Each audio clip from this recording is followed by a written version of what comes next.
So in a dream, I seen Trump.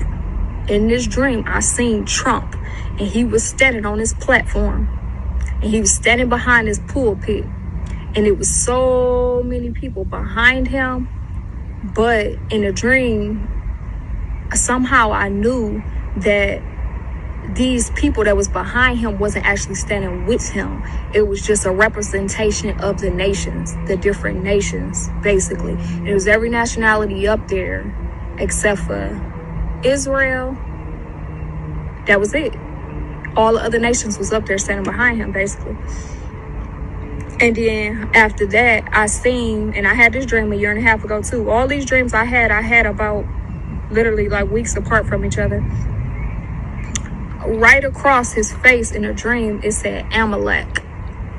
Mind you, y'all, I had shortly just had came into the truth. I didn't know nothing about, we was learning. We was still learning who we were. So I dang sure didn't know nothing about the biblical names of the nations. I didn't know nothing about Amalek. I didn't know none of that. So in a dream, after I seen Amalek, of course, after I woke up, I went and I looked it up. And lo and behold, Amalek is our enemy, man. It is our enemy. He is our enemy. He is part of these Edomites. And so in a dream, it said Amalek right across Trump. And then right after that happened, I seen in my dream, it was Trump's finger that pushed the button to start World War III. It was plain as day. I seen it. And then I can remember the scene changed. As far as I'm concerned, if all of the hostages aren't returned by Saturday at 12 o'clock, I think it's an appropriate time. I would say cancel it and all bets are off and let hell break out. I'd say they ought to be returned by 12 o'clock on Saturday, and if they're not returned, all of them, not in drips and drabs, not 2 and 1 and 3 and 4 and 2. Saturday at 12 o'clock, and after that, I would say all hell is going to break out. And I don't think they're going to do it. I think a lot of them are dead. I think a lot of the hostages are dead. I think it's a great human tragedy what's happened, how people can be that mean to do. I mean, the one guy was laughing when a hostage, he thought his family was alive, found out the family was dead, and his captor, so to speak, started laughing because he thought it was so funny. This is a different group of people. No, I would say Saturday at 12, we want them all back. I'm speaking for myself. Israel can override it. But from myself, Saturday at 12 o'clock, and if they're not here, all hell is going to break out. You say all hell is going to break loose. Are you speaking about retaliation from You'll find out, okay. And they'll find out too. Hamas will find out what I mean. Mr. President, they're going to find out what I mean. These are sick people, and they'll find out what I mean Saturday at 12. I will prevent, and I'm the only one that's going to do it, 100% will prevent World War III, which is very close to happening. And in my next term, we will build a great Iron Dome missile defense shield over our country, a dome like none other. Any further deliberations on Gaza, sir? The timetable for a takeover? No deliberations. It's been very well received, where basically the United States would view it as a real estate transaction, where we'll be an investor in that part of the world. And no rush to do anything. We wouldn't need anybody there. It would be supplied and given to us by Israel. They'll watch it in terms of security. We're not talking about boots in the ground or anything, but I think the fact that we're there, that we have an investment there, I think would go a long way to creating peace. We don't want to see everybody move back and then move out in 10 years. This has been going on for 50 years, much more than that. We just want to see stability. That would be having us have that particular piece in that particular location, I think would show great stability and would lead to great stability in the area for very little money, very little price, and we wouldn't need soldiers at all. That will be taken care of by others. And the investments are taken care of by others also. So for no investment, I mean virtually no investment whatsoever, it would bring stability to the area, and others can invest in it later on. But we're in no rush on it. There's absolutely no rush. I say that you're unhappy to sign it if it's Iran and their proxies who have threatened to retaliate against you and your team by killing you guys for taking out Soleimani. Well, they haven't done that, and that would be a terrible thing for them to do. Not because of me. If they did that, they would be obliterated. That would be the end. I've left instructions. If they do it, they get obliterated. There won't be anything left. And they shouldn't be able to do it. And Biden should have said that, but he never did. I don't know why, lack of intelligence perhaps. But he never said it.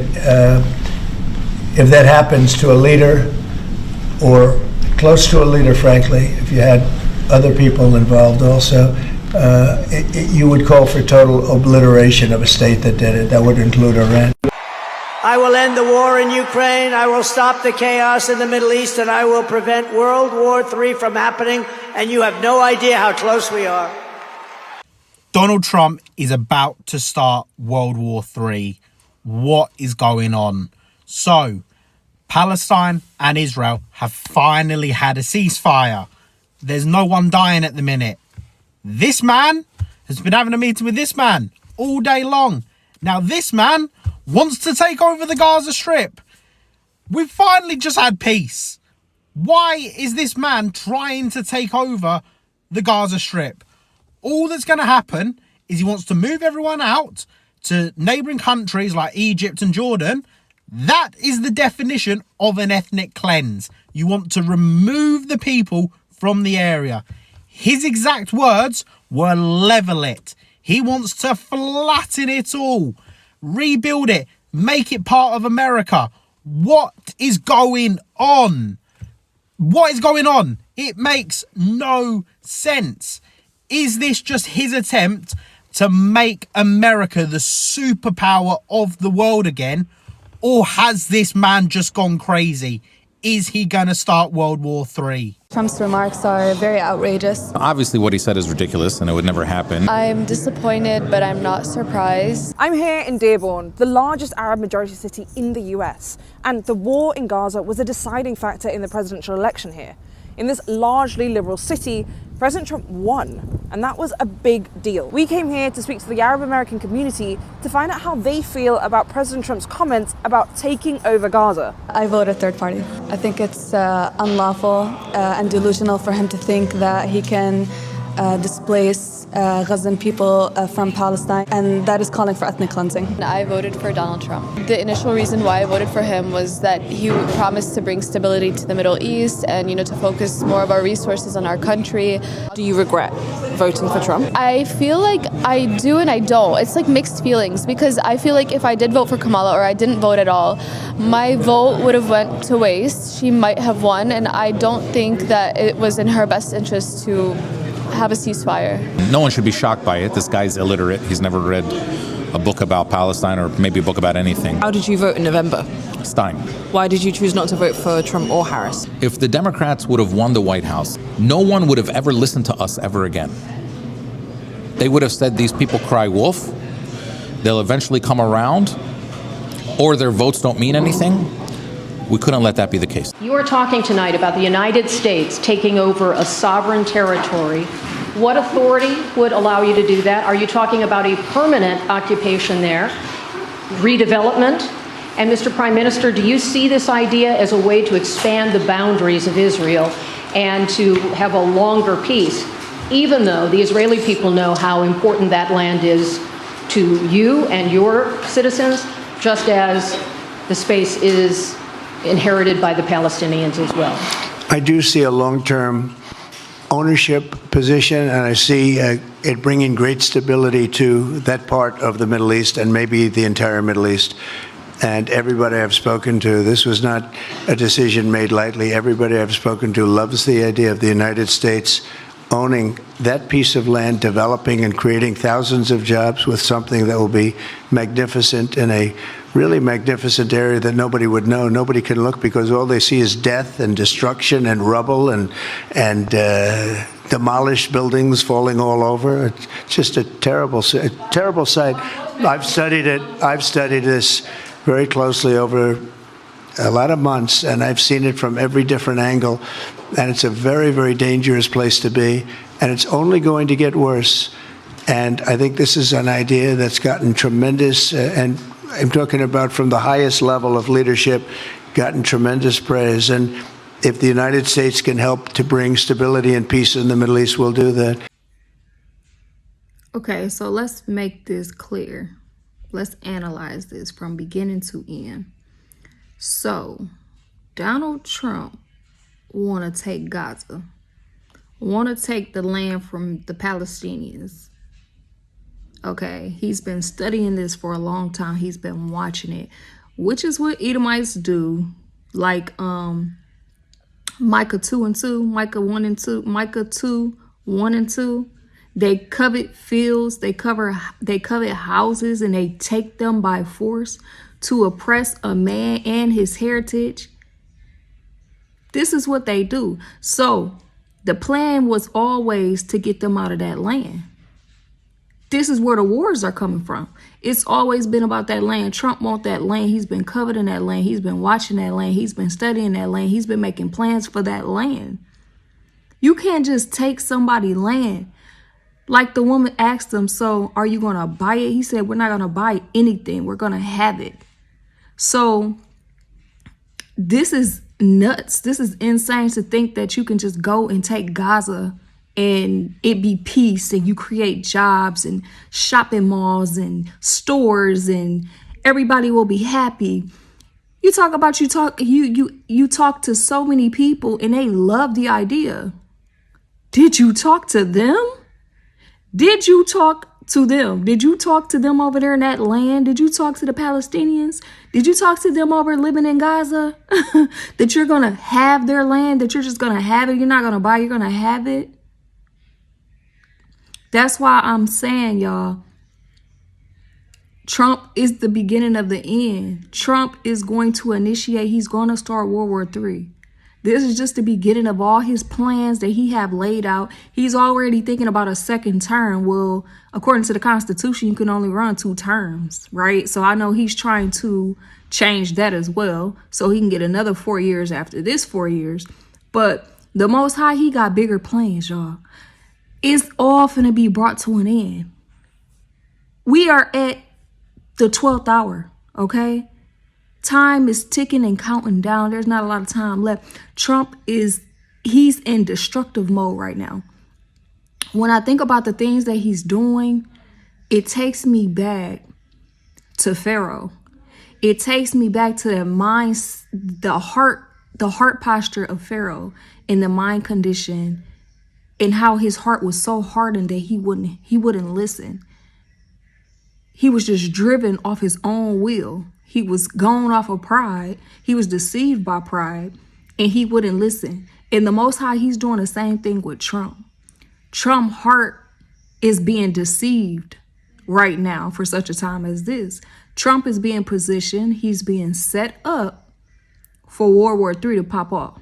Trump getting ready to start World War III, y'all. It's a lot of destructiveness, and you can't how do you take somebody's land and say you're going to make it great again? Like, let's just bring out them precepts, okay? Micah 2, 1 and 2.